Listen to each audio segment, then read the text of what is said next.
حب الأنام.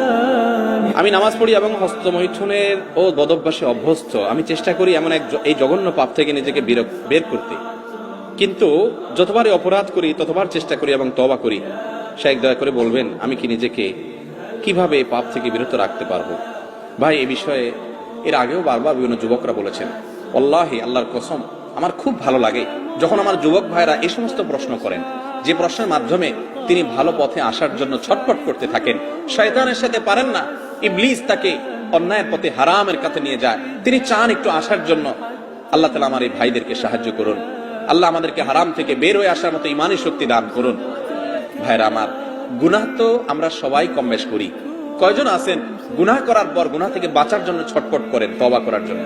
তো এই সমস্ত ভাইরা যারা তওবার জন্য ছটফট করেন, আমি তাদের ব্যাপারে সুধারণা রাখি, আমার আল্লাহ তাদেরকে তওবার তৌফিক দিবেন ইনশাআল্লাহ। যারা পাপ করার পর, অপরাধ করার পর কোনো সেন্স নাই, কোনো হিতাহিত, কোনো ভালো মন্দ ধারণা নাই, অপরাধ বোধ নাই, অপরাধের অদৃশ্য দাহন তার ভিতরে হয় না, এই ব্যক্তি অপরাধ থেকে ছুটে আসা অনেক কঠিন হয়। অপরাধ করতে করতে অপরাধের ব্যাপারটাতে এতটা বেপরোয়া হয়ে যায়, তার কাছে অপরাধ দাইলবাত হয়ে যায়। এটা খুব ডেঞ্জারাস আলামত। তওবার নসিব হয় কম, চোখের পানি ফেলেন যে আল্লাহ পাপ তো করি, তোমার কাছে দিলটা নরমও হয় না। আল্লাহ আমাদেরকে গুনাহ থেকে সরে আসার তৌফিক দান করুন। হস্তমৈথুনের এই গুনাহের সাথে আমাদের অনেক ভাইরা জড়িত, অনেক ভালো কাজ আছে, কিন্তু এখান থেকে বাঁচতে পারে না। ভাই, এক নম্বর কথা হলো, মোবাইল থেকে সমস্ত খারাপ জিনিস ফরম্যাট করে ডিলিট করে দেন। যদি সৎসাহস না থাকে বা মনে হয় যে আবার মোবাইলে সেটা চলে আসবে, মোবাইলটা বিক্রি করে একটা বাটনওয়ালা মোবাইল নেন যেখানে কিছু থাকবে না। একটু কঠিন হবে, কিন্তু হিম্মত করে আল্লাহর জন্য ত্যাগ করেন না। একটু ত্যাগ করলে, প্রিয় মানুষের জন্য ত্যাগ করলে ভালো লাগে, আল্লাহর জন্য ত্যাগ করলে আপনার ভালো লাগে কাজ করবে।